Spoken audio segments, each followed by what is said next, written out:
Allah subhanahu wa ta'ala in the next ayat is instructing the believing people, those who have believed, okay, by starting the ayah, Qulu. Qulu means you say. Qulu means you say, you all say, those who have believed in the Quran, Allah subhanahu wa ta'ala is telling them, you say.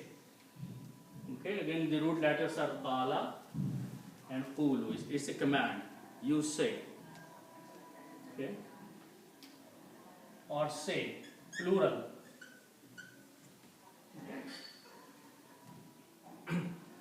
Then the next word is Amanna. So which is written as Amanna. Okay? Root letters are Alif, Mim and Noon. But if we put another Alif here, this means to believe. Amana means to believe. These two alifs can also be written like this. One alif and one hamza like this. Okay? And it is the sound as Amana. Amana means believed. Okay? Amana, we believe. And if we put it na, it becomes us or we. So it is amanna means we believed. Amanna, because there are two noons here, so you can put a shadda and it will be written just like it's written here in the Quran. Amanna. Fa'alna, we did. Amanna, we believed. Okay? So say, Allah subhanahu wa ta'ala is saying to the believing people, say something. And what do you say? Amanna, we have believed. Okay? We believed.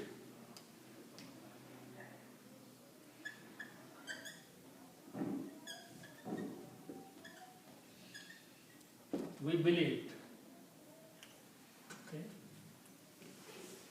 We believed in what? The word is be. B means in, and the other word is Allahu.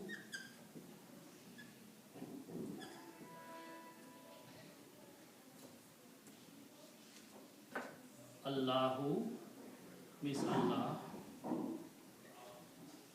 Okay. We believed in Allah. This B is a harf jar, which is a preposition. And harf jar has effect on the next word, changes dhamma to a kasra. Meaning does not change, so this word becomes bi Allahi. But when you read them together, you recite billahi, you do not recite the alif. Billahi, in Allah.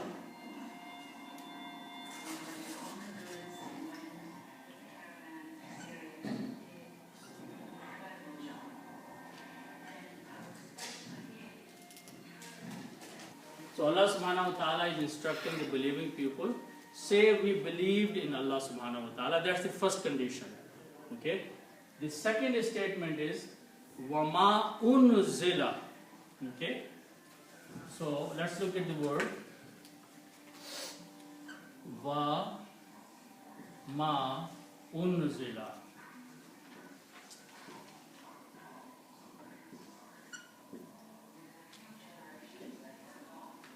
So wa means and ma means whatever, or that, or whatever. Okay? So how do we differentiate? Like ma means no or what? with the word before and after the middle. And you come in the middle. Ma, no, what you're saying that ma also makes it negative. Yeah. Okay? So it's just from the context. There's no other way of telling, okay, that how this will be translated.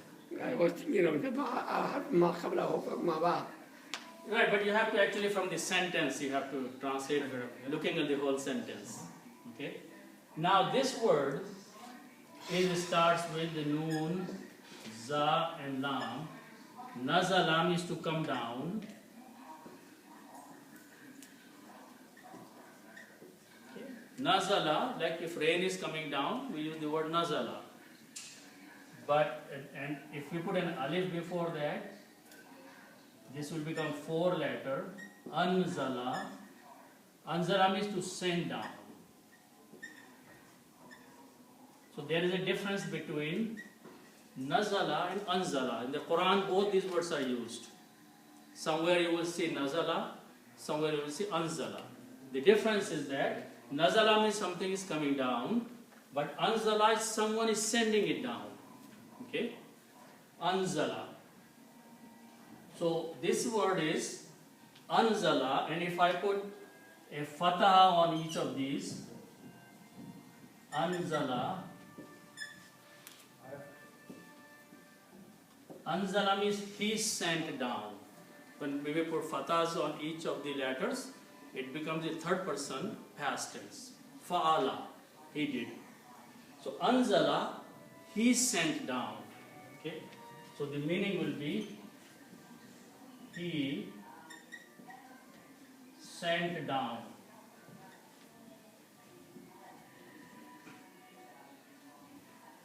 Okay? Now, in this word, if I make one change, instead of alif with a fatah and hamza, I make it a dhamma. Okay? So if I take this word and make one change, and one other change in the beginning and one change here, so like these two changes. If I change this to a kasra and this to a dhamma. Anzala, unzila. This is active, this is passive. In Arabic, anzala, he sent down. Unzila means it was sent down. Like qatala, qutila. Qatala means he killed. Qutila, he was killed. So in Arabic, active and passive are made by just changing these harakat there. Okay? So anzala, he sent down. Unzila, it was sent down. Okay? So this is the word in the Quran. Wama unzila, and that or whatever which was sent down. Wama unzila, and whatever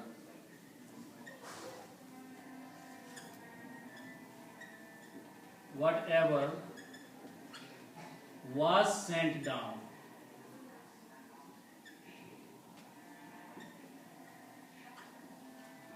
Or whatever has been sent down, it's a past tense.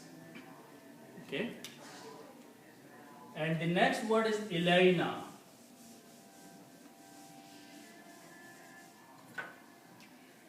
So the word is ila plus na. Ila means to, na means us. Okay? When you write these together, you can write down this one, ilayna. This ya can be written as 2 dots there. Ilayna means to us. So Allah subhanahu wa ta'ala is telling believers that say that we believed in Allah and what has been sent down to us, which is the Quran. Okay? We believed in Allah and we believe in what has been sent down to us. Okay? So which is the Quran.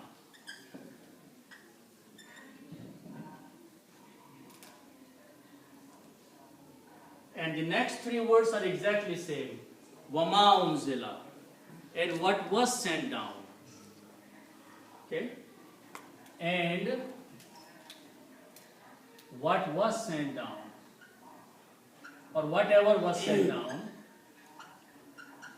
Whatever was sent down.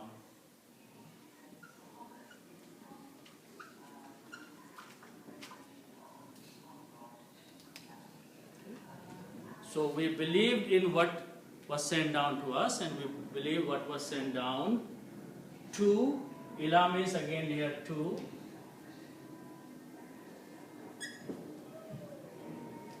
And now there are some names of the prophets.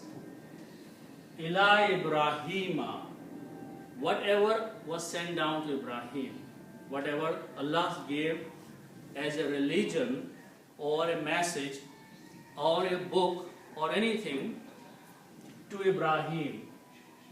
And what was sent down to Ismail alayhi salam, who was the son of Ibrahim alayhi salam, and what was sent down to Ishaq alayhi salam, who was another son of Ibrahim alayhi salam, wa Yaquba, and what was sent down to Yaqub, who is the son of Ishaq alayhi salam and grandson of Ibrahim alayhi salam. Okay? So these are the 4 names of the prophets who belong to the same family and who lived in the same time. All these 4 prophets are of the same time. Okay? Because Ismail and Ishaq and Ibrahim are the relationship to each other.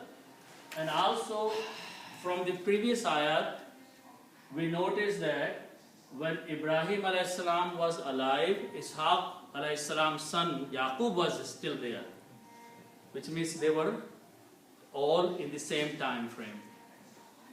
Okay? So these are Ibrahim, Yes, I was discussing this.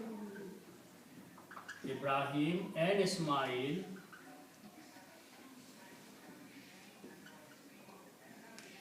and Ishaq, and Yaqub,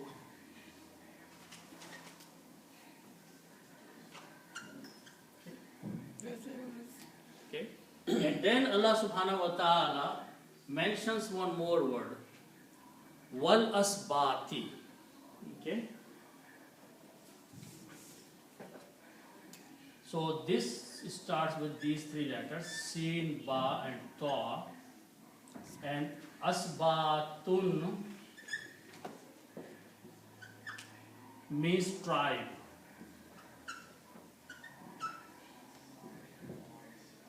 Okay? Tribe means whatever were the tribes of Ismail a.s. and Ishaq, they were different tribes. Ismail a.s. grew up in Makkah. So he had a different progeny. Okay? People of Arabia who were the descendant of Ismail a.s. and the people who followed their descendants, they are all called the tribe of Ismail a.s. Ishaq a.s. lived in a different area, in Palestine and other areas, where Ibrahim a.s. used to be in Iraq. So Ishaq a.s. was in Iraq also, but then he migrated to the area of Palestine. Okay? So that they followed a different progeny, different tribal life. And Yaqub a.s.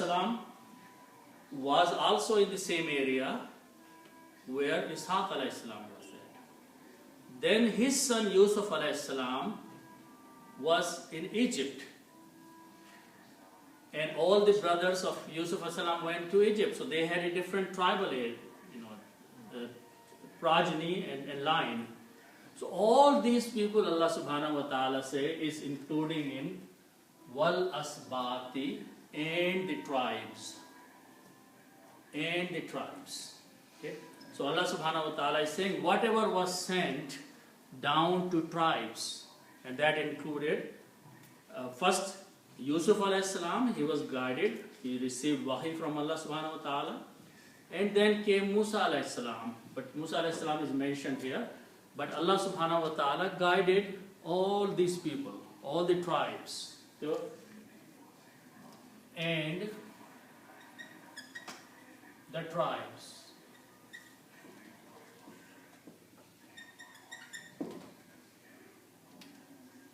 Okay? Then after that, some time passed. Okay. Many hundred years have passed now. And comes the time in Egypt where Bani Israel have been made slave. Okay. There is one tribal chain which is existing in the Arabian Peninsula, which is the tribal chain of Ismail alayhi salam. The other chain of Ishaq alayhi salam has now moved to Egypt. Okay, and they are now slaves to pharaohs. Okay. Now among them, a new prophet comes, Musa alayhi salam, and he was given a book, Torah. So Allah subhanahu wa ta'ala says, وَمَا أُوتِيَ Musa. Okay. So the word is va, ma, and whatever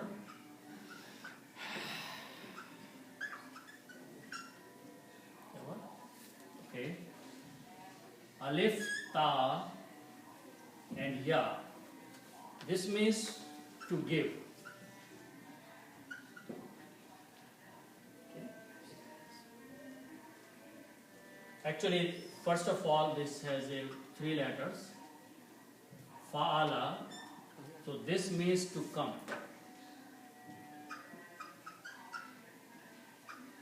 Okay. And if we add one more letter in there, which is the af'ala, this will be ata.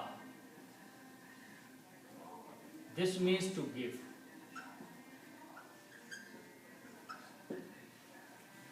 Okay.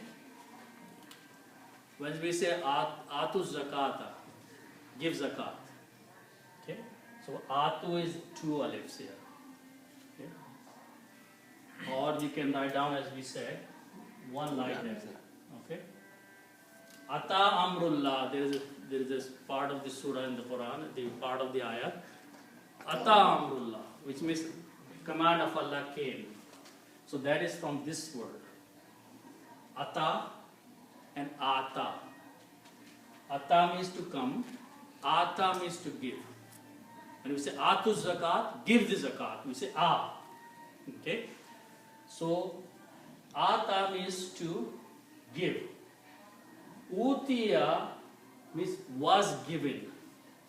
Passive voice. Okay. Utiya is the passive of this, which means was given.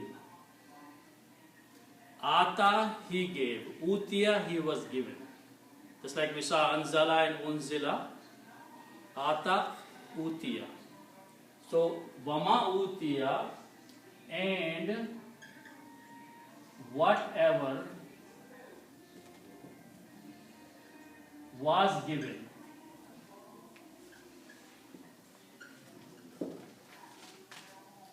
Okay. So Allah subhanahu wa ta'ala is not using the word unzila now, he is using the word utiya. Okay. Wama utiya Musa, whatever was given to Musa alayhi salam, which is the Torah. Okay. Wa Isa, and what was given to Isa alayhi salam. Okay. Wama utiya nabiyuna, same words, and whatever was given to the other prophets, Nabi. Okay. Now, it may just be some analytical thing, but if you notice one thing here, that these 2 prophets were given their own books. Okay. They were given their books, Torah